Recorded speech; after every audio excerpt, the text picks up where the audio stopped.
여러분 안녕하세요. 찾아가는 새벽기도 시카고 한인제일 연합감리교회 조선영 목사입니다. 오늘도 변함없는 주님의 은혜와 평강이 저와 여러분의 삶의 종일 풍성하기를 기도합니다. 오늘 말씀은 예레미야 22장 13절에서 16절까지 말씀입니다. 제가 읽어드리지요. 불의로 그 집을 세우며 부정하게 그 다락방을 지으며 자기의 이웃을 고용하고 그의 품삯을 주지 아니하는 자에게 화 있을진저 그가 이르기를 내가 나를 위하여 큰 집과 넓은 다락방을 지으리라 하고 자기를 위하여 창문을 만들고 그것에 백향목으로 입히고 붉은 빛으로 칠하도다. 내가 백향목을 많이 사용하여 왕이 될 수 있겠느냐? 내 아버지가 먹거나 마시지 아니하였으며 정의와 공의를 행하지 아니하였느냐? 그때 그가 형통하였었느니라. 그는 가난한 자와 궁핍한 자를 변호하고 형통하였나니 이것이 나를 알미 아니냐? 여호와의 말씀이니라. 아멘. 오늘 말씀은 예레미야 선지자를 통해 유다가 망하기 직전의 왕들에게 주시는 하나님의 말씀입니다. 그 중에서도 오늘 본문 13절에 기록된 말씀은 여호야김 왕에 대한 하나님의 말씀인데요. 그는 유다의 18대 왕이었습니다. 본명은 엘리야김인데 당시 애굽 왕이 유다를 종속시키기 위해서 유다 왕의 이름을 여호야김으로 바꾸어 불렀습니다. 그는 요시야와 스비다 사이에서 태어난 둘째 아들이었고 그의 동생 여호와하스가 왕이 된 지 석 달의 통치 끝에 애굽의 바로느고에 의해 폐위된 후 왕위를 이어받았습니다. 그는 심판을 외친 선지자 우리야를 못마땅하게 여겨서 죽였고 바룩이 기록한 예레미야의 예언서를 불사르게 한 악한 왕이었습니다. 여호야김은 예레미야의 예언대로 느부갓네살에 의해 바벨론 포로로 잡혀갑니다. 여호야김은 부정한 수법으로 다시 왕궁을 지었는데요. 13절에 보면 불의로 그 집을 세우고 부정하게 그 다락방을 세운 자라고 말합니다. 이웃을 고용하고 그 품삯을 주지 않은 자라고 말합니다. 백성들을 고용하여 자신의 왕궁을 지으라고 하고는 약속한 품삯을 떼먹은 왕이었죠. 그는 말끝마다 이르기를 나를 위하여 큰 집과 넓은 다락방을 지으리라. 창문을 만들고 백향목으로 입히고 붉은 빛으로 칠하리라. 이렇게 말했습니다. 그는 겉으로 보이는 왕궁을 위엄 있고 웅장하고 럭셔리하게 짓는 것으로 왕다움을 세우려 했죠. 그러한 것들로 왕의 위엄을 세우는데 혈안이 되어 있었던 왕이었습니다. 하나님은 15절에서 그에게 말합니다. 내가 백향목을 많이 사용한다고 왕이 될 수 있겠느냐? 내 아버지 요시야를 보아라. 그가 정의와 공의를 행함으로 형통했고 왕다웠다. 그가 가난한 자와 궁핍한 자를 변호하여 형통했으니 이것이 나를 알미 아니냐 하고 말씀하십니다. 하나님은 말씀하시기를 나를 안다는 것은 가난한 자와 궁핍한 자를 변호하고 공의와 정의를 행하는 것이다 라고 하십니다. 다시 말해 하나님을 아는 자인가 아닌가 하는 것은 신학이나 성경 지식 혹은 교회 순리나 전통이나 교리를 얼마나 아는가 하는 것에 대한 것이 아니라는 것이죠.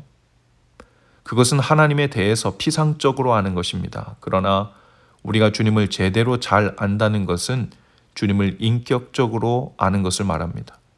인격적으로 주님을 아는 증거는 무엇일까요? 행동을 통해 압니다. 인격적인 주님께서 내 안에, 내 삶에, 내 옆에서 앞에서 동행하신다는 것을 인식하고 아는 사람은 그 앞에서 정의와 공의를 행한다는 것입니다. 주님의 마음을 알기에 가난한 자와 궁핍한 자 편에 섭니다. 이웃을 내 몸과 같이 사랑하려고 부단히 힘을 쓰죠. 그것은 지식에서 나온 알미 아니라 인격적인 주님의 현존을 의식하며 살고 있기 때문에 또 주님을 인격적으로 알기 때문에 나오는 증거라는 것이죠. 요한일서 2장 3절에서 6절까지의 말씀을 메시지 성경은 이렇게 번역했습니다. 그분의 계명을 지키십시오. 우리가 하나님을 제대로 안다고 확신할 수 있는 방법은 그것뿐입니다. 어떤 사람이 나는 하나님을 잘 알아 하면서도 그분의 계명을 지키지 않는다면 그는 분명 거짓말쟁이입니다. 그의 삶과 말이 일치하지 않는 것입니다. 그러나 하나님의 말씀을 지키는 사람에게는 하나님의 성숙한 사랑이 보이게 마련입니다. 그것이야말로 우리가 하나님 안에 있음을 확신할 수 있는 유일한 길입니다. 자신이 하나님과 친밀하다고 말하는 사람은 예수께서 사신 것과 같은 삶을 살아야 합니다. 지난 주일 오후에 저희 교회에서 시카고 장로 성가단 정기 연주회가 있었습니다. The Most Precious Lives, 가장 귀한 삶이라는 주제 아래 3번의 스테이지로 나누어 진행이 되었는데요. 각 스테이지마다 각각의 주제가 있었습니다. 첫 번째 스테이지의 주제는 예수를 알고, 두 번째는 예수를 믿고, 그리고 마지막 3번째는 예수를 위해라는 주제 아래 각각 3곡씩 찬양이 이어졌습니다. 결국 예수님을 안다는 것은 예수님 안에서 믿음이 성장하는 과정을 통해 예수님을 위해 사는 삶으로, 예수님을 닮는 삶으로 이어진다는 스토리가 있는 연주회였죠. 예수님을 잘 안다는 것은 예수님을 위해 정의와 공의를 행하고 가난한 자와 궁핍한 자, 소외된 자들을 내 이웃처럼 돌보고 섬기는 삶으로 증거된다는 것입니다. 하나님을 인격적으로 안다는 것이 무엇을 의미하는지 이렇게 성경은 명백히 제시하고 있습니다. 하나님을 알고 있다는 것을 보이기 위해, 참된 그리스도인 다움을 내세우기 위해 이런저런 교리의 창문을 만들고 백향목처럼 자랑할 만한 외적인 것들로 우리 자신은 물론 교회를 치장하려 해서는 안 되는 이유가 여기 있습니다. 주님을 아는 사람은 그 인격이신 분의 임재 앞에서 공의와 정의를 행합니다. 그리고 이웃을 내 몸과 같이 사랑하라고 명하신 그 계명을 마음과 뜻을 다해 지키는 일에 힘을 다하죠. 가정에서도 교회에서도 교회 밖에서도 주님을 아는 증거가 여실히 드러나고 온전히 증거되는 날 되실 수 있기를 주님의 이름으로 축복합니다. 기도하시겠습니다. 주님, 저희가 주님을 참으로 아는 자들인지 주님 명하신 말씀에 비추어 분별할 줄 아는 지혜를 주옵소서. 우리 자신을 돌아보게 하시고 주님을 온전히 아는 자들의 열매와 증거가 삶에 나타나도록 인도해 주옵소서.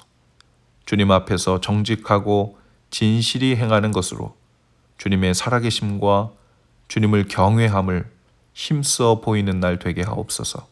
예수님 이름으로 기도합니다. 아멘. 여러분 오늘도 말씀과 동행하며 화이팅입니다. 저는 내일 아침에 다시 찾아오겠습니다.